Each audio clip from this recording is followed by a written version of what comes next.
बातमी रायगडमधने रायगडच्या निजामपूर ग्रामपंचायतीचं नाव पुन्हा एकदा बदललेलं आहे। निजामपूर नव्हे तर आता रायगडवाडी असं म्हणून नवीन नाव दिलेलं आहे।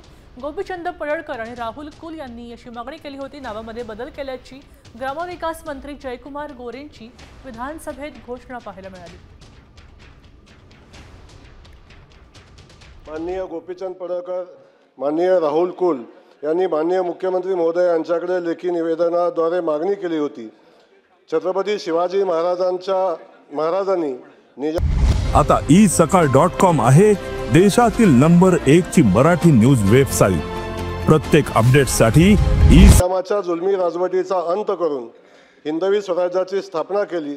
या घटनेत साक्षीदार असलेल्या रायगड किल्ल्याच्या क्षेत्राचा निजामपूर ग्रामपंचायतीचे नाव बदलून ग्रामपंचायत रायगडवाडी असे करण्याचा ऐतिहासिक बदल करण्याच्या सूचना माननीय मुख्यमंत्री देवेंद्र फडणवीस साहेब यांनी दिला आणि त्यानुसार ग्रामविकास विभागाने त्याला मान्यता दिलेली आहे।